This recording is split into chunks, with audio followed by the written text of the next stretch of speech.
अस्सलाम वालेकुम वरहमतुल्लाहि वबरकातुहू। आज की वीडियो में मैं थोड़ी सी अवेयरनेस दिलाना चाहती हूँ कि हक महर क्या होता है और शरई हक महर क्या है। प्रॉफिट मोहम्मद सल्लल्लाहु अलैहि वसल्लम की वाइफ्स का क्या हक महर था और उनकी बेटी बीबी फातिमा रज़ी अल्लाह ताला अन्हो का क्या था।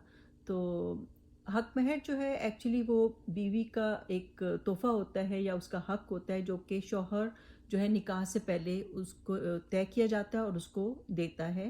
और इसका पूरा हक जो है बीवी के पास होता है कि वो उसको जैसे चाहे इस्तेमाल करे और दोनों फ़रीक़ैन जो हैं उसको तय करते हैं और अगर एग्री करते हैं तो फिर ये कि उसको मुकर्रर किया जाता है और फिर उसको दिया जाता है, वाइफ को दिया जाता है शौहर की तरफ से। और इसमें जो है इसकी कोई लिमिट नहीं है, अपर और लोअर लिमिट कोई भी नहीं है। इसमें ये है कि कम से कम भी हो सकता है डिपेंडिंग ऑन हैसियत के, शौहर की हैसियत क्या है उसके मुताबिक किया जा सकता है। जैसे नबी पाक सल्लल्लाहु अलैहि वसल्लम के ज़माने में एक दफ़ा एक औरत आपके पास आई और वो अपने को जैसे हिबा करना चाहती थी और हिबा का मतलब ये होता है कि बग़ैर हक महर के वो अपने आप मतलब आपके निकाह में आना चाहती थी। तो लेकिन आप खामोश रहे तो फिर एक सहाबी ने बोला कि मैं इनसे शादी कर सकता हूँ, लेकिन वो बहुत पुअर थे और उनके पास सिर्फ़ एक चादर थी। तो नबी पाक सल्लल्लाहु अलैहि वसल्लम ने कहा कि आप घर जाके चेक करो कि आपके पास अगर कोई अंगूठी है। ये सारा मफ़हूम मैं अपने अल्फाज में बता रही हूँ कि अगर आपके पास कोई लोहे की अंगूठी हो तो चाहे वो ही दे दो हक महर में। तो वो घर गए, उनके पास कोई भी चीज़ नहीं थी, तो उन्होंने कहा कि मेरे पास लोहे की अंगूठी भी नहीं है। तो फिर ये कि उन्होंने कहा कि मुझे थोड़ा सा कुरान याद है, तो फिर हक महर जो था वो ये था कि वो उनको अपनी वाइफ को जो है थोड़ी सी सूरतें याद करा दें।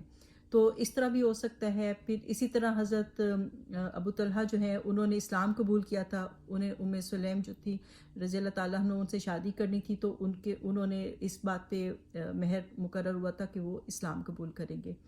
और इसी तरह डिपेंडिंग के हैसियत कैसी है तो कम से कम और ज़्यादा से ज़्यादा भी हो सकता है। नबी पाक सल्लल्लाहु अलैहि वसल्लम ने जब हज़रत बीबी फ़ातिमा का किया था तो शादी तय की थी हज़रत अली के साथ, तो उनको कहा कि ज़िर्रा जो है उसको बेच दें, क्योंकि हज़रत अली रज़ी अल्लाह ताला अन्हु के पास कुछ ज़्यादा महर में देने के लिए कुछ नहीं था। तो उन्होंने कहा कि आप अपनी ज़िर्रा को बेच दें। तो उन्होंने उसको बेचा, बल्कि हज़रत उस्मान रज़ी अल्लाह ताला अन्हु ने ही उनसे ख़रीदी थी। तो उन्होंने उसके जो है उनको 400, कई रिवायत में आते कि 400 दिरहम दिए या 480 दिरहम दिए। तो फिर उन्होंने वो जो था नबी पाक सल्लल्लाहु अलैहि वसल्लम को दिया और वो समझे कि वो हक महर था और फिर उसमें से कुछ चीज़ें ले ली गई घर के इस्तेमाल की और इस तरह से उसको यूज़ किया गया। और इसी तरह नबी पाक सल्लल्लाहु अलैहि वसल्लम ने जो ज़्यादा आता है कि 500 दिरहम तक वो देते थे, हक महर मुकर्रर करते थे अपनी वाइफ्स के लिए। और उसमें चांदी के हिसाब से ये सिल्वर कॉइन, दिरहम जो होता है वो सिल्वर कॉइन होता है। तो ये तकरीबन 12.5 ऊकिया इसका वो मालियत बनती है और एक ऊकिया जो है वो 40 दिरहम होता है। तो उनके जो थे वो तकरीबन कई रिवायात में आते हैं कि 12 या फिर 12.5 जो है वो ऊकियाज जो थे वो थे। और उसकी मालियत जो है वो बन जाती है तकरीबन 500 दिरहम जो हैं आजकल के हिसाब से। अगर पाकिस्तानी रुपीस में देख लें तो 500 दिरहम जो हैं वो तकरीबन 2 लाख बनते हैं पाकिस्तानी रुपीस। और अगर उसमें अमेरिकन डॉलर्स में देखें तो तकरीबन जो है वो 1500 अमेरिकन डॉलर्स बनते हैं और कनेडियन जो है तकरीबन 1900-2000 डॉलर्स तक बनते हैं। तो ये मैं राउंड फिगर्स करके बता रही हूँ और जो स्कॉलर्स हैं उन्होंने थोड़े थोड़े मतलब अमाउंट्स के फ़र्क के साथ ये सारी चीज़ें एक्सप्लेन की हैं। तो राउंड फिगर यही बनता है कि अगर आप 500 दिरहम देखें तो ये जो है मुस्तहब भी है। स्कॉलर्स बहुत समझते हैं कि 500 दिरहम से ऊपर नहीं जाना चाहिए, क्योंकि नबी पाक सल्लल्लाहु अलैहि वसल्लम ने का जो अज़वाज का जो था वो यही था महर। और जो हबीबा थी उनका थोड़ा सा डिफरेंट था, उनका तकरीबन 4000 दिरहम था। लेकिन वो ये है कि वो बादशाह निजाशी जो उसका हबशा का बादशाह था इथोपिया का, उसने वो पे किया था, तो इसलिए ये कि उनका थोड़ा डिफरेंट था। तो लेकिन ये है कि अज़वाज का जो है और फिर बीबी फातिमा का भी इसी फिगर के अराउंड आता है कि वो 500 या 480 درہم آتا تھا اور آج کل کے حساب سے وہ اتنا بنتا ہے. تو یہ بس یہ میں نے چھوٹی سی ایک اماؤنٹ کلیئر کرنے کے لیے کہ آج کل بہت سے میری فرینڈس کے اور فیملی میں بہت بچوں کی شادیاں ہو رہی ہیں تو تھوڑا سا آئیڈیا ہو کہ شرعی کتنا ہے. تو پاکستانی لائک وہ 2 لاکھ تقریباً بنتا ہے اور امریکن جو ہے وہ تقریباً $1500 بنتا ہے اور کینیڈین $1900 بنتا ہے. لیکن اگر اس کو جو ہے اگر گولڈ کے اس میں کنورٹ کریں تو پھر تھوڑا زیادہ بھی بنتا ہے کیونکہ اس ٹائم پہ جو 500 درہم ہوتے تھے وہ تقریباً 50 گولڈ دینار کے برابر ہوتے تھے. ٹھیک ہے, 500 درہم جو ہیں وہ 50 گولڈ دینار کے برابر ہوتے تھے. اگر گولڈ کو لیں گے تو پھر یہ تھوڑا زیادہ بنتا ہے. جو لوگ گولڈ میں کنورژن کرتے ہیں جو اسکالرس تو وہ پھر اس کو وہ تھوڑا کافی زیادہ ہو جاتا ہے آج کل کی کنورژن کے حساب سے. تو کیونکہ 1:10 کی ریشو بنتی تھی اور 500 درہم جو ہیں وہ 50 گولڈ دینار کے برابر ہوتے تھے. آج اگر اسی چیز کو لیں تو تقریباً پھر 17,000 امریکن ڈالرز بن جاتا ہے. لیکن اگر سلور کوائنس کو لیں تو پھر یہ 1500 امریکن ڈالرز آج کل 2021 کے حساب میں ایسا بن رہا ہے.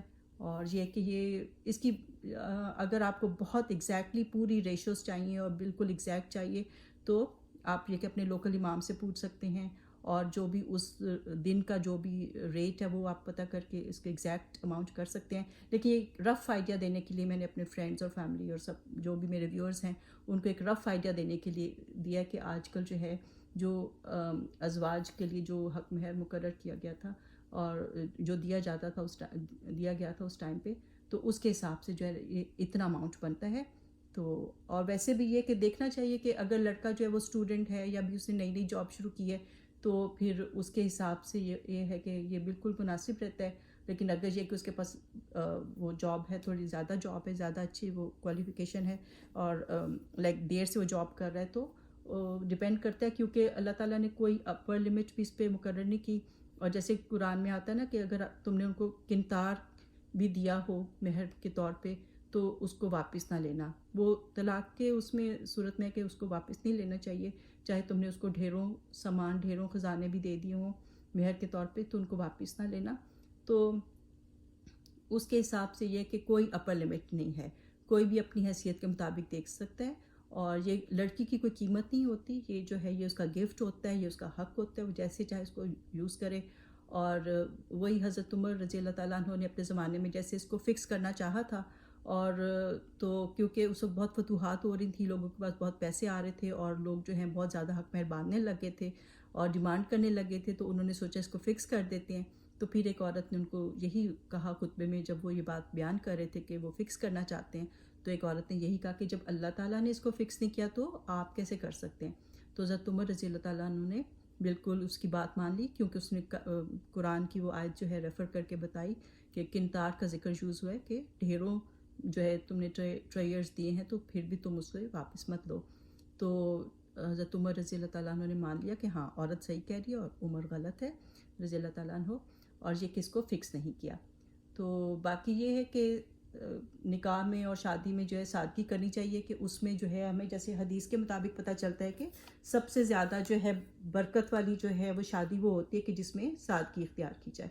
تو یہ کہ جتنی سادگی اور جتنی جو ہے آسان کیا جائے نکاح کو تو وہ زیادہ اچھا ہے, تاکہ یہ کہ حلال کام کو جو ہے وہ آسان کیا جائے اور یہ ہے کہ حرام سے جو ہے بچا جائے. تو آئی ہوپ اس ویڈیو سے آپ نے کچھ فائدہ اٹھایا ہوگا. تو اگلی ویڈیو تک اپنا خیال رکھیں, تو انشاءاللہ پھر بات ہوگی. السلام علیکم ورحمۃ اللہ وبرکاتہ.